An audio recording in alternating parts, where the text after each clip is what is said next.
You are now listening to the Bayshore Community Church podcast.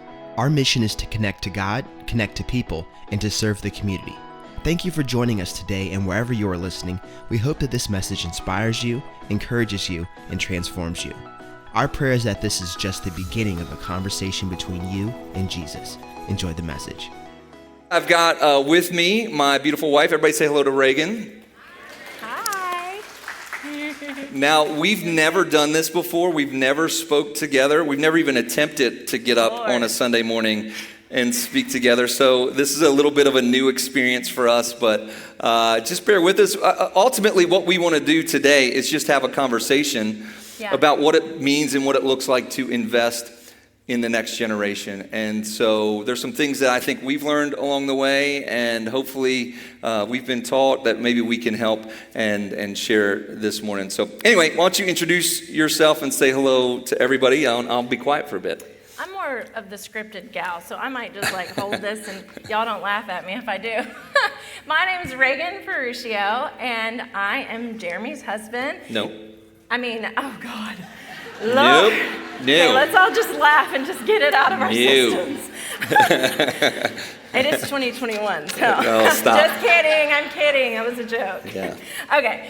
My name is Ragen Ferruccio. I'm his wife. Thank you. Okay. Thank you. And I would say that I am on the verge of figuring out who I am.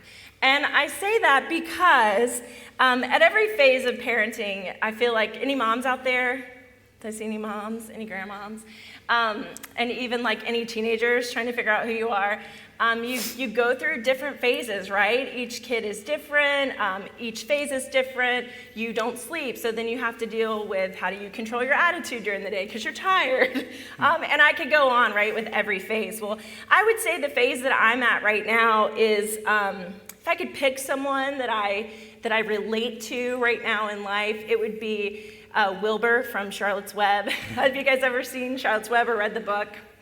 Well, let me just explain myself. We have 4 kids, and 3 of those 4 kids recently moved out in the last year.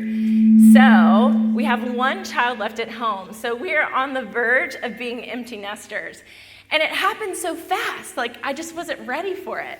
And at the end of the movie, at the end of the book, Wilbur, you see him and he's so excited, right? All these spiders, these baby spiders, were hatching, and he's just can't wait to spend time with them and do fun things with them. And they all just start leaving. They're just flying away. And he's like, wait a minute, where's everybody going? Why are you leaving? And so that's why I relate to the pig in the story. I kind of feel like, wait a minute, where's everybody going? Why are you leaving us? And I'm excited and jumping up and down and really excited about not buying all that food anymore. Yeah, Lord, y'all don't even want to know our grocery bill during COVID, because it was right before everybody left, and I was like, okay, listen, everybody's eating 2 meals. That's all you get. You get 2 meals and 1 snack. Yeah. So this past year has been a whirlwind, needless to say, for us. Everyone has moved out except for Gavin, and we're so proud but so sad at the same time. I suddenly forgot in that moment when everybody was leaving me that I'm going to cry a lot today. So, okay, that our goal, right, as parents, was to create and raise emotionally and financially stable, independent, Jesus-following adults. Yeah. And we did that, so I should be proud, but I was sad at the same time. And here's the thing. We're going to get a little personal with you guys today, which is why I think we're so nervous, because we've never really shared a lot about ourselves. But, okay, let me just cry and get it over with. It's hard to be vulnerable, and share your story with people. But I know that God has a plan for today, so I'm going to get through this. Here's the thing. I've been a mother since I was 17. Y'all, it's all I've ever known. It's all I've ever known. It's who I am to my core. So many long days and nights just trying to get to tomorrow. I went from playing basketball to carrying a basketball in high school. Talk about drastically changing my life plans. Look at that guy. Wow. That's my man I picked. It's amazing she hasn't changed, and somehow I look like an alien there to myself. I don't even recognize that guy. You look the same to me. Sure, thanks. So when I was 16, we found out that I was pregnant. And in that moment, I want you to remember this. I made a decision. And I chose to start showing up. And it was hard. But I chose to start showing up in our daughter's life with all of my unqualified, unready inabilities at the most novice level, right? Yeah. I was a teenager. I didn't even know who I was yet. Yeah. And so our story, obviously, we got pregnant in high school. She was 16, I was 17, and it was early on. So I'd love to introduce you, before we talk a little bit, but I'd love to introduce you to our family as we kind of get into our story. But as she mentioned, we have 4 kids, and there they all are. Good-looking crew there. And so you see Ragen on the far, your left, and next to her is Aubrey, who was born, as Ragen was saying, when we were in high school. And Aubrey's in college right now. She's in an accelerated honors master's program for social work. I always I'm amazed at what she's doing. She's also newly married last year in October to an executive pastor in Salisbury, and she serves as the kids director at that church. And just so proud of what she's doing, and really just has a heart to serve kids. And then next to her there is Chase. Chase, our firstborn son, he just turned 22 last week, and he is the new campus pastor at our Fenwick location that we just launched almost 2 years now. But and just to point out, we were 19 and 20 when we had Chase. So we were 17 and 18 when we had Aubrey, and then we were 19 and 20 when we had Chase. Yeah. Still. And then Lord next to Chase there is Caitlin, who is 20. Yep, she's still 20, right? I got that right? She's 20? Oh gosh. She's 20. No, she's 19. Is she 19? Oh my gosh. She's gonna hate She can't watch this. Yeah. But she acts more mature than... Now you're gonna make all the other kids mad. So 19, Caitlin was actually, believe it or not, the first one to move out. And she loves telling everybody that as soon as she graduated, she moved out and got an apartment with some friends, and has been going to college and doing well. And now she serves, you're going to have to tell me what her title is again. I wrote it down. So she serves in the kids ministry at Bayshore, and she sings on the worship team. But she is a direct professional support, and she works with a special needs man who has autism. Yeah. And she is so amazing at what she does. If you don't know anybody with special needs, and if you know the people that work with them, it takes a special person to do that all the time. She was built for that. And she is so patient and so caring that the mother actually wrote a letter and requested for Katie to get a raise because she just is so good at it. Like he's lost weight because she takes him to the gym, makes him work out, and all of this stuff. So she was built for that. It's amazing to see her step into that. And then finally, the one next to me is the tallest of all of us. He's the youngest, and that's Gavin, 6'6", and Gavin is a senior this year at Y High, and he serves as the media director at our Fenwick location.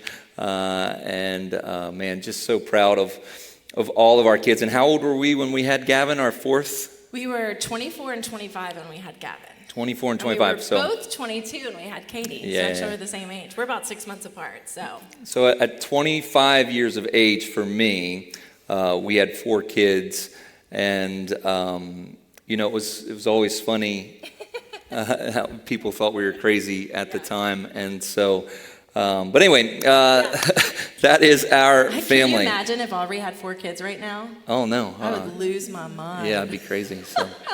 Oh, my gosh. Yeah.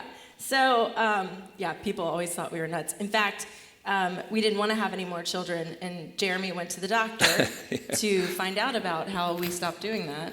And I had to go in and sign a waiver stating that I was okay with it, because he was like, "Are you sure? You're only 25." And we were like, "We're good, really." Yeah. So now that you know who we are, like really who we are, we've gotten really vulnerable. And I feel like we're just in a conversation with you guys now that we've kind of spilled our guts. So let's just all get comfortable with one another. We feel that God has strategically placed us today to be able to share this with you the past 24 years of our lives, and talk to you about this today at this very moment. I feel like this is God ordained. My mom always said, God has divine appointments for us, and so I feel like that's what we're doing today. So we've never shared publicly about raising our children together, and we want this to be more like a conversation, like I said. If I cry more, it's going to be okay. I'm okay. Yeah, so, we just mentioned that we've had 4 kids, and that here in the last year, 3 of them have actually moved out, and we've got 1 more at home. And so it kind of hit us all at once that, man, time can move fast. Yeah. And if we're not intentional, if we're not purposeful about what we're doing, then we could miss it. And so there's a couple things that we want to share with you that kind of help get our mindset and our thoughts around being intentional with our time. One of the things, you see the suitcases over here, and this is one of those things that is a reminder to us that from the time our kids are born, we are packing their bags for when they will leave us.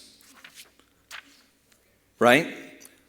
From day one, we are giving them the skills and the tools that they're going to need to go out and be productive, healthy people on their own. And so,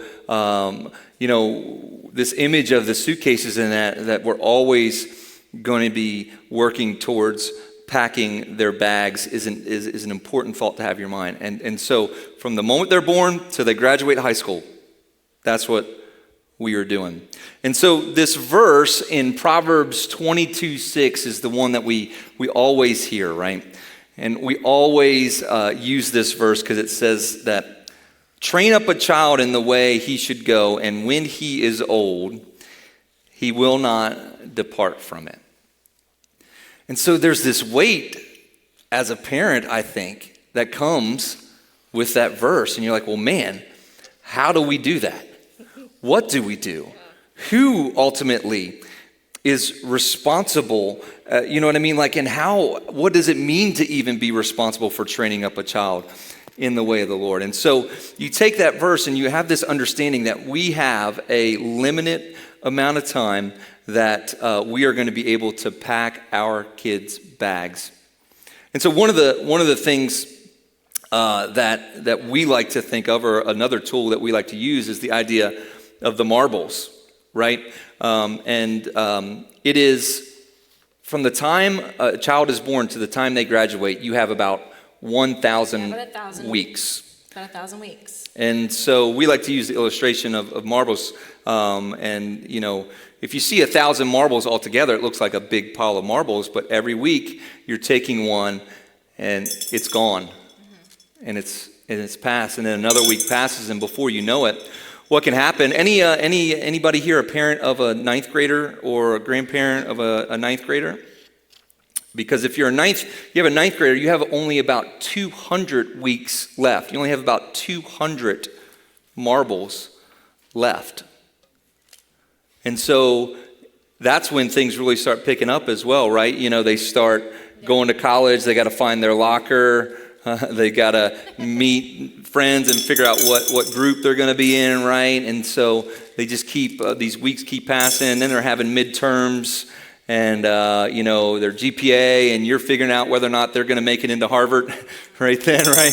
Based on that GPA. Yeah, right? And so it keeps going, and then soon they're taking driver's ed, and you're going to figure out what it's like to have faith, right? When they start driving, and what it means to have a prayer life. And then then they become a junior, right? And you're halfway through. You've got about 100 weeks left.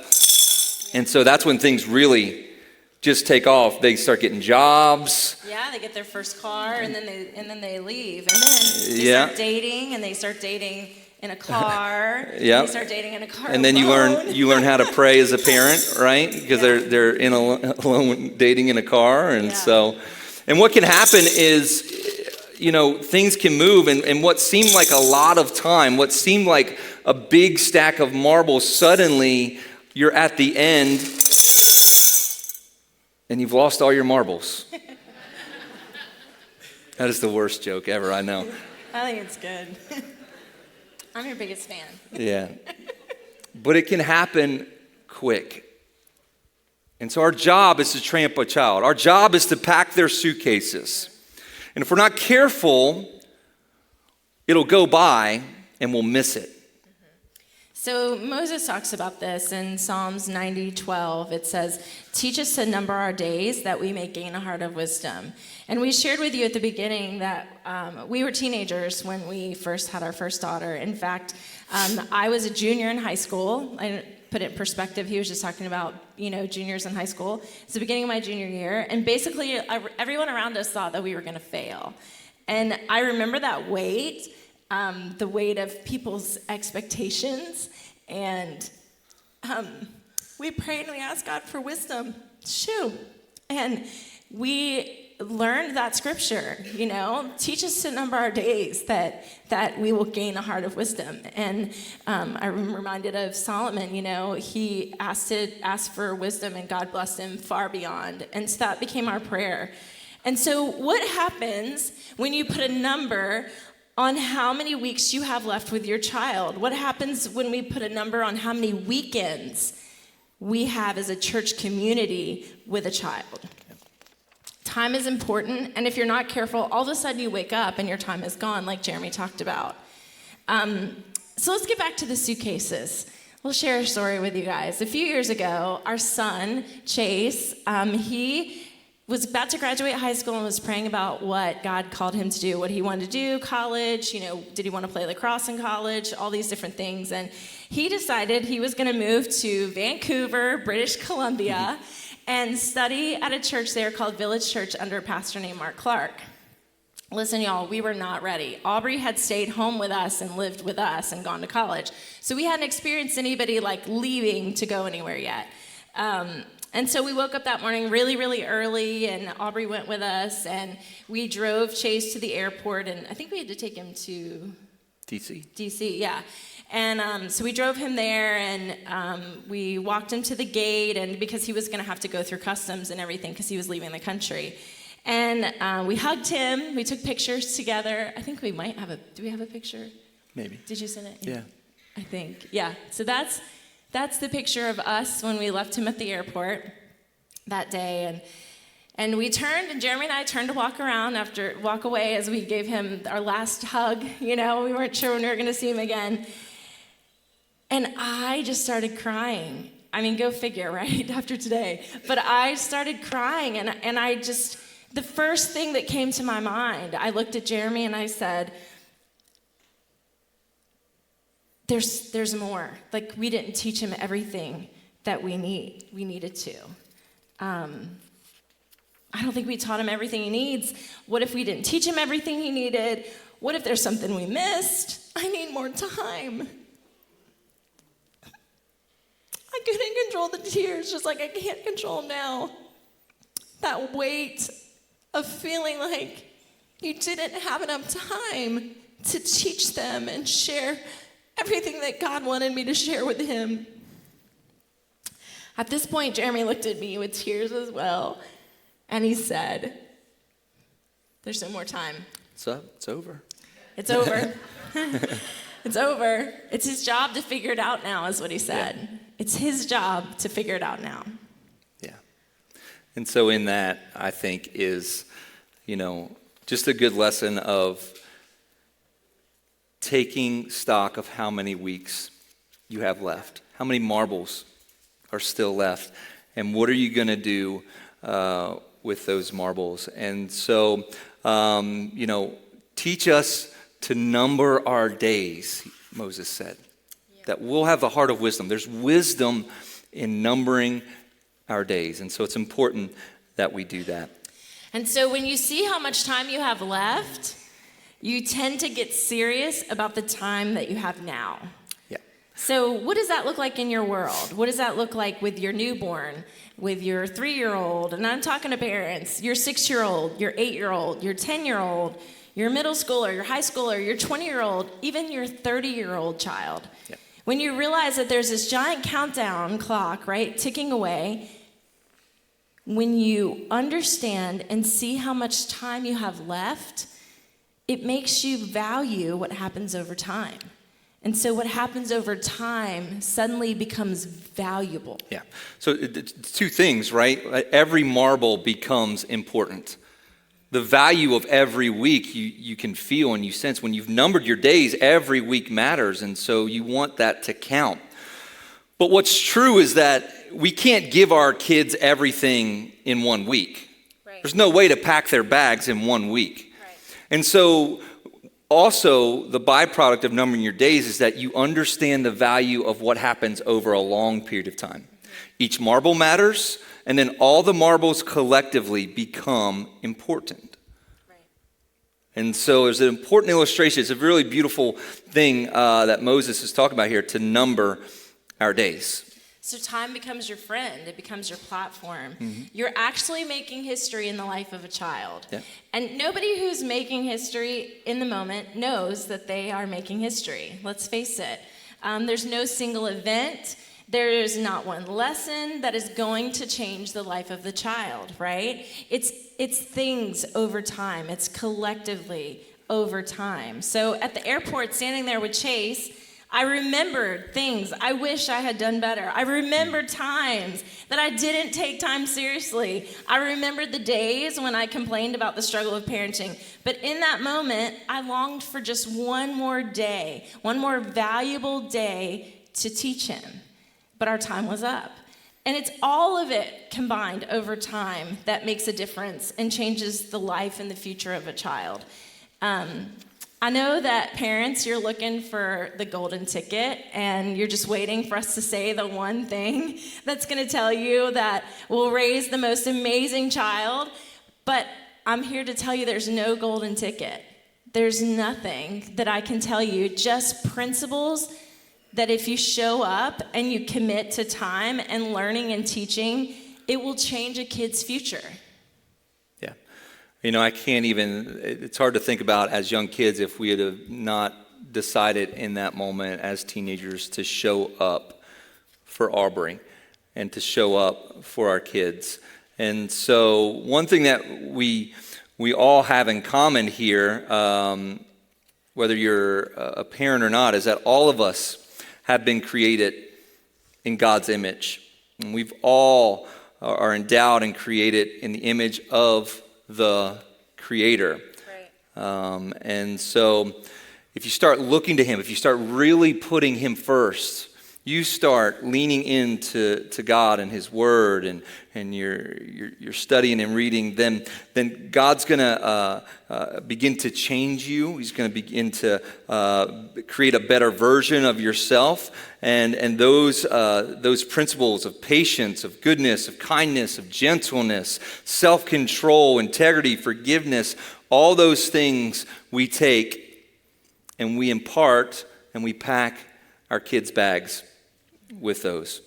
And so, it's about having those values and about using them purposefully and intentionally in the lives of our kids. And that's what makes the difference. Consistency over time. And so, obviously, what we're talking about here is there is no greater influence in a kid's life than a parent. There's no bigger influence than the parent. And maybe that looks different for some people, right? When we say parent, we're talking about that primary caregiver, that person, right? Maybe that's a grandparent in some people's situation, or maybe it's a foster parent or an adoptive parent or an aunt or uncle or whatever it may be. But that primary influence in a kid's life is so important, and that cannot be, there's no way to overestimate the influence that a parent will have in a kid's life. Right. And so, like we said at the beginning, a parent is not the only influence that a kids need. Kids need other people helping pack their bags. Parents cannot do it alone. And listen,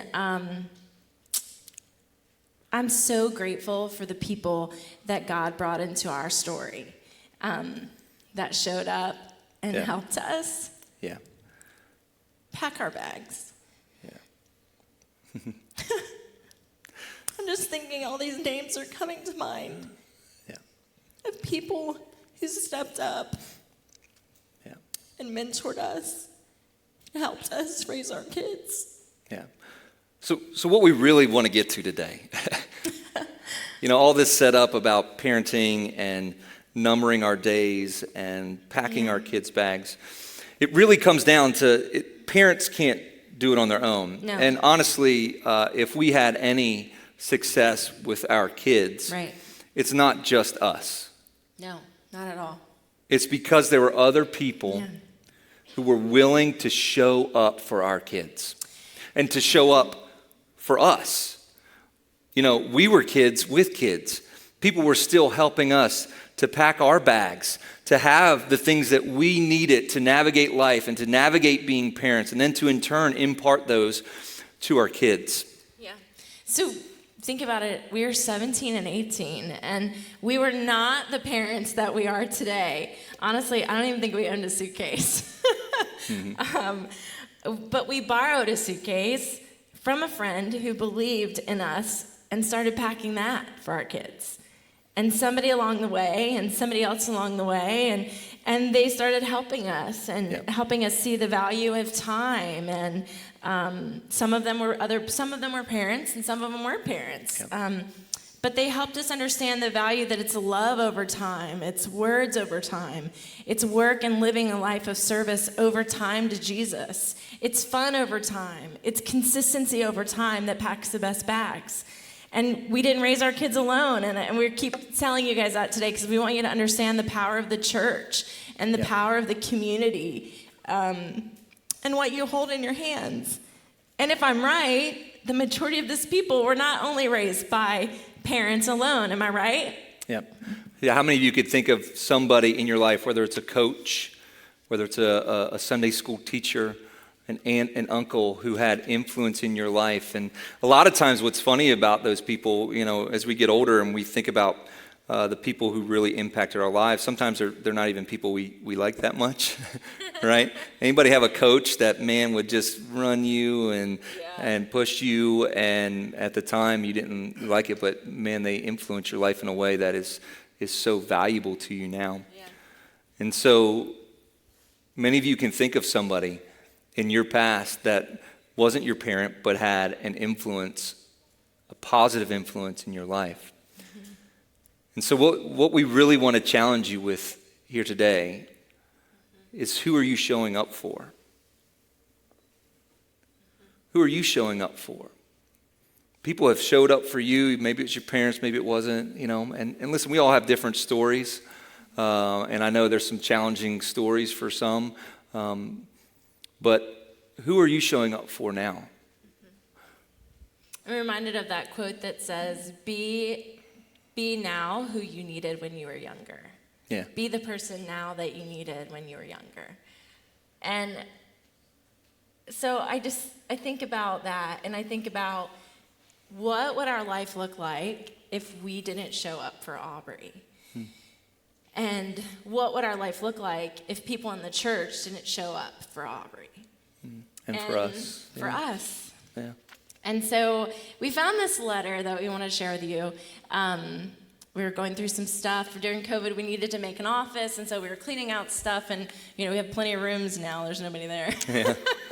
So we made an office, and I found this letter from Aubrey, and she was older when she wrote this, I think in high school. And it says, I'm going to read it because Jeremy won't be able to get through it. So, hey, Dad, happy Father's Day. Today, everyone is wishing all their dads the same thing, but none of them compare to you. I could thank you for the little things, like when you let me dress you up like a princess. I should have brought that picture.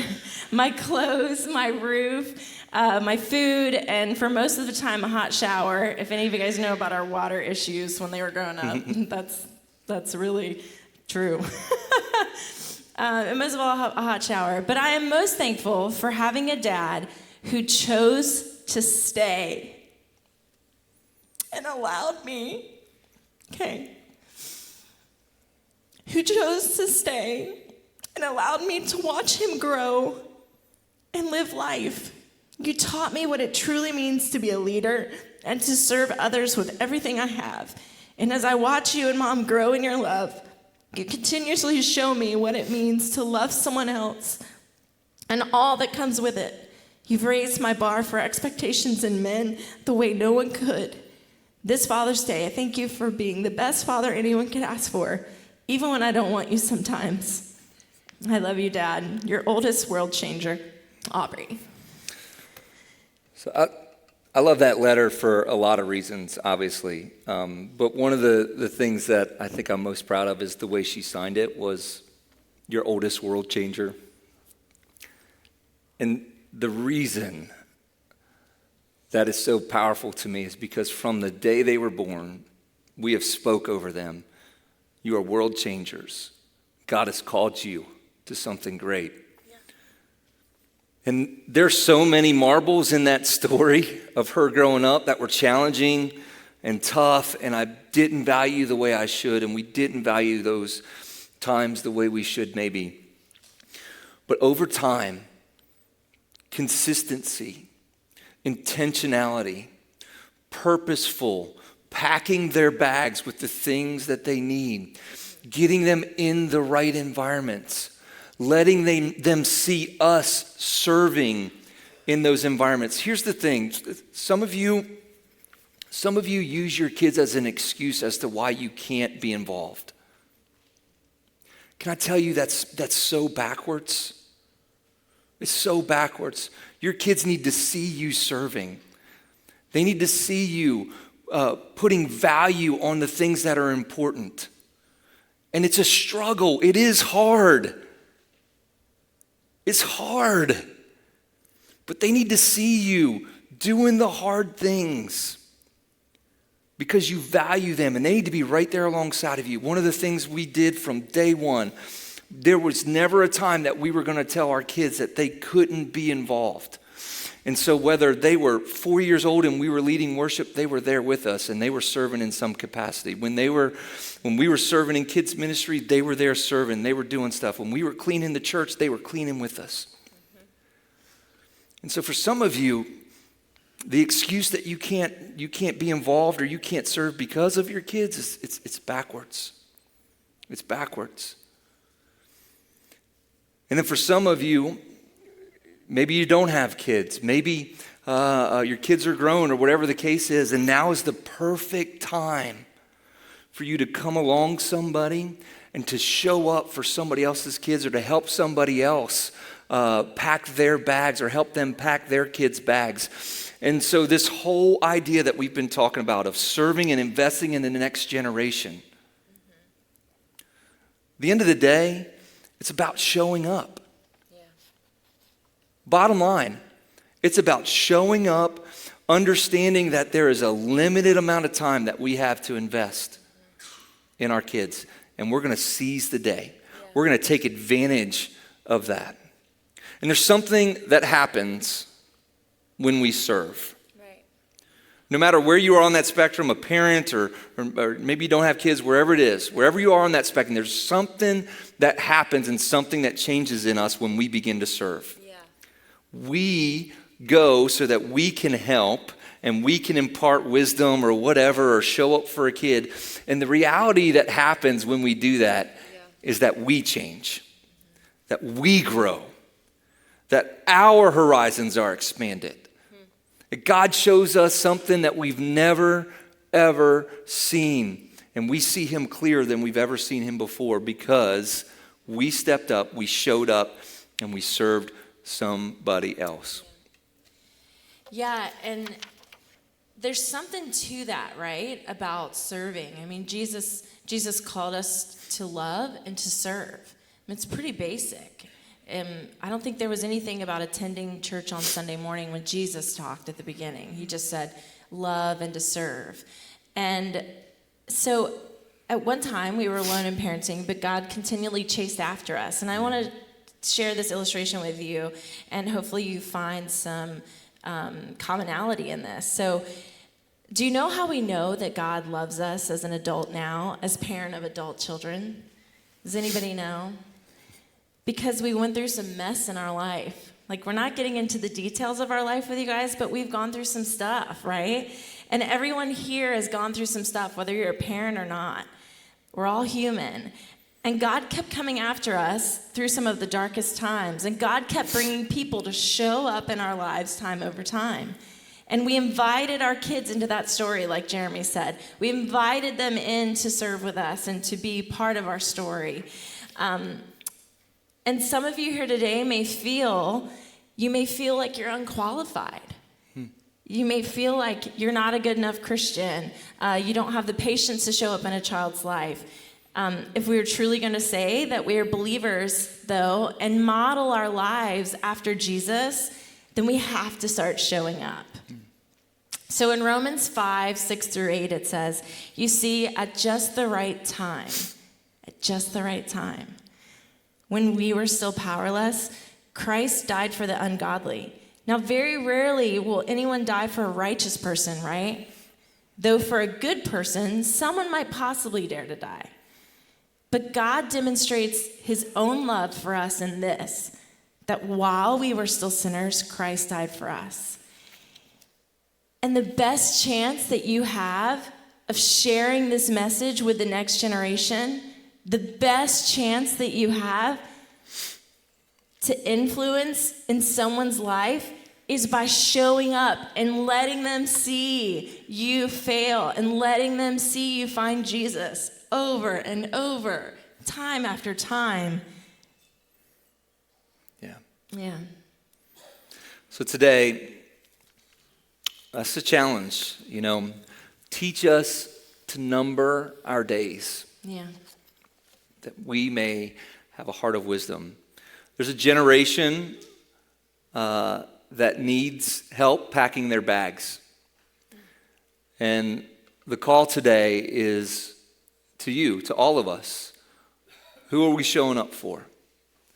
What are the excuses that are there that are keeping us from showing up? And so, I just want to challenge you today. If you've been thinking about or praying about or serving in either youth or kids or babies, now's the time. Yeah. Now's the time. Every week that goes by is another marble. It's another marble. It's another week that's gone that will have the chance to influence the next generation. And here's what I promise you. If you show up for a kid, like we said, you're going to find that you're the one who gets changed. You're going to find that you're the one who gets blessed. And God moves in your life. So do me a favor, let's all stand together before we go. And I just want to speak a blessing over your life and over your families. We sang that song this morning, but I just want to pray that over you. And then as we go today, don't just think of this as another message or a sermon. You came in, you punched your clock. But hear Moses' words. Teach us to number our days. Teach us to number our days, Lord. Let us be wise. Let us value every week. Let us see the value in what can happen over time. And let's start showing up for the next generation. Lord, I thank you for everybody in this room. God, all the parents, all the non-parents, God, wherever they are on that spectrum, Lord.